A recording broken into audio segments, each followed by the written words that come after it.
nom du Père et du Fils et du Saint-Esprit. Amen. Mon Seigneur et mon Dieu, je crois fermement que tu es ici, que tu me vois, que tu m'entends.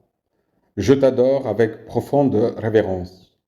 Je te demande le pardon de mes péchés et la grâce de faire avec profit ces 10 minutes d'oraison. Ma Mère Immaculée, Saint Joseph, mon Père et Seigneur, mon ange gardien, intercédez pour moi. Après la naissance du Seigneur et la visite remarquable des rois mages, Saint Joseph pouvait espérer, n'est-ce pas, une vie normale et tranquille. Mais hélas, l'ambition d'Hérode vient tout chambouler.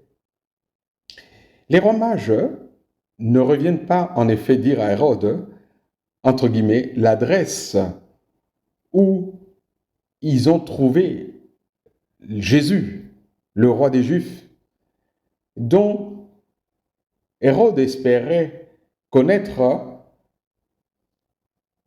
afin de pouvoir aller le tuer. Et donc, avertis en songe comme nous le savons, les rois mages reviennent chez eux et ils ne repassent pas par chez Hérode. Alors celui-ci, comme nous le savons, pique une colère meurtrière qui va précipiter la vie de la Sainte Famille en exil. C'est le texte de Saint Matthieu qui nous en parle. Après leur départ, donc, le départ des mages, voici qu'un ange du Seigneur apparut en songe à Joseph et lui dit « Lève-toi, prends l'enfant et sa mère, fuis en Égypte et reste-y jusqu'à ce que je t'avertisse. Car Hérode va rechercher l'enfant pour le faire périr. » Et lui se leva, prit l'enfant et sa mère de nuit et se retira en Égypte. Voilà que Joseph, qui peut-être rêvait d'une vie tranquille, se met en route de nouveau en route vers l'inconnu de l'Égypte pour cacher l'enfant de Dieu. Seigneur, que cet exemple de flexibilité que je vois dans la vie de Saint Joseph m'aide à saisir que, dans ma vie aussi parfois, tu peux me demander une chose difficile. Par exemple, changer mes prévisions par les tiennes. Parce que toi, Seigneur, tu vois beaucoup plus loin, comme nous allons le remarquer en considérant la joie, la peine d'abord de Saint Joseph de devoir fuir en Égypte, mais la joie qu'il va découvrir là-bas, que l'enfant de Dieu va transformer, va faire toutes choses nouvelles également en Égypte, mais bien plus tard. Derrière donc un contretemps, Dieu peut cacher beaucoup de bien, beaucoup de bonnes choses. Derrière un contretemps peut se cacher une grande grâce pour toi et pour moi, ou pour autrui. Voyez, par exemple, grâce à ce contretemps, l'Égypte, et partant, toute la terre africaine a reçu la grâce insigne de la visite du Verbe incarné. Ah ça, c'est pas peu de choses. Grâce à ce contretemps également, la providence divine a donné à beaucoup de gens l'occasion de servir Jésus et Marie et Joseph d'une certaine façon et de gagner en mérite. Pensons au mérite de gens qui ont logé la Sainte Famille. Pensons au mérite des gens qui ont aidé la Sainte Famille à s'installer. Saint Joseph a trouvé des outils ou à connaître des personnes qui pouvaient l'introduire auprès des clients. Des voisins et des voisines qui ont pu servir la Sainte Famille de quelque façon. Pour toutes ces personnes, ça a été un très grand bien, ce contretemps. On peut dire pour eux que c'était un très heureux contretemps. Seigneur Jésus, apprends-moi à savoir arrêter de me plaindre quand survient le moindre contretemps dans ma vie. La vie humaine, c'est comme ça, et nous devons avoir des contretemps, c'est normal.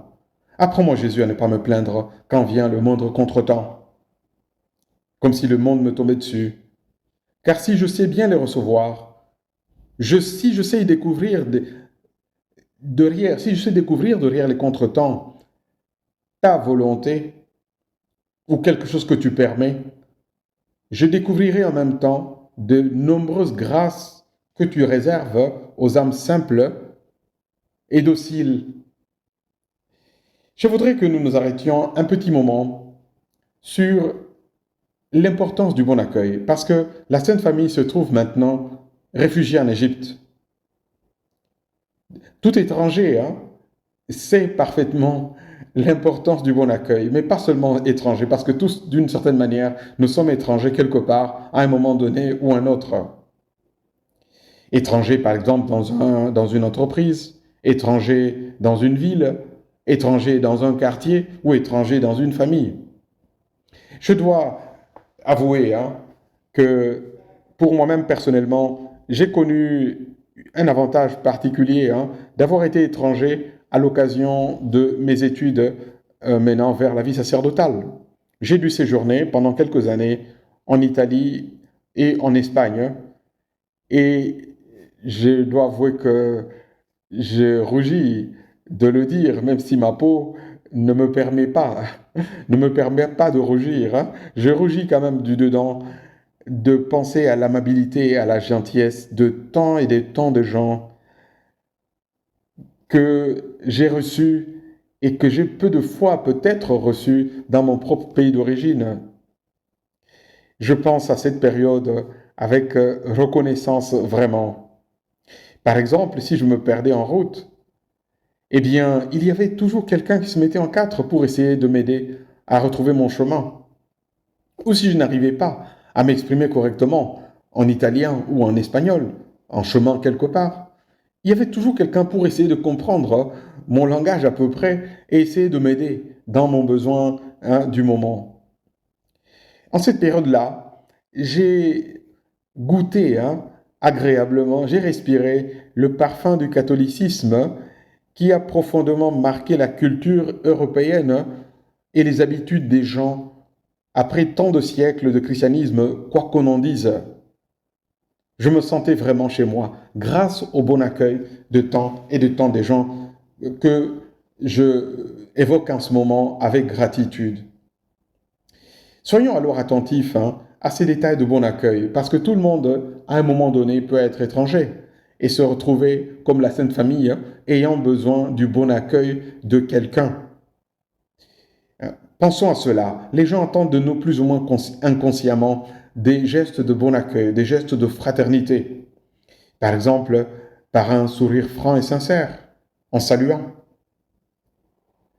Ou par la bienveillance dans la fréquentation. Savoir passer par-dessus des détails ennuyeux de notre entourage. Bref, savoir nous montrer fraternels à l'égard des gens qui passent autour de nous, c'est un signe de bon accueil dont la Sainte Famille a bénéficié de la part de beaucoup de gens en Égypte. Seigneur, apprends-moi à ne pas négliger cela dans ma vie de tous les jours, parce qu'il y a beaucoup de gens qui, plus ou moins inconsciemment, recherchent d'être accueillis, d'être compris, d'être reçus de ma part. Je n'aimerais pas terminer ces 10 minutes d'oraison sans évoquer la joie de Saint Joseph. La joie de Saint Joseph lors justement de son arrivée en Égypte, qui est évoquée par le prophète Isaïe. Oracle sur l'Égypte, voici que Yahvé, porté sur une nuée légère, entre en Égypte. Les idoles de l'Égypte tremblent en sa présence, et le cœur de l'Égypte se fond au-dedans d'elle. Dans une lecture spirituelle, on peut entrevoir dans ce passage d'Isaïe le renversement des idoles en Égypte, comme on l'a appelé, c'est-à-dire par le passage de Jésus en Égypte, le Verbe incarné, la lumière chasse l'ombre. Les divinités égyptiennes appelaient à laisser la place au vrai Dieu. Et de fait, l'Égypte sera le berceau d'un approfondissement sans précédent dans la spiritualité chrétienne. Et la ville d'Alexandrie, une ville égyptienne, sera la troisième des plus grands centres de rayonnement du christianisme primitif. Et dire que tout cela était dû à une fuite précipitée en Égypte. Bref, tout est pour le bien de ceux qui aiment Dieu. Je te remercie, mon Dieu, des bonnes résolutions, des actes d'amour et des inspirations que tu m'as communiquées dans cette méditation. Je te demande de m'aider à les mettre en pratique. Ma Mère Immaculée, Saint Joseph, mon Père et Seigneur, Mon ange gardien, intercédez pour moi.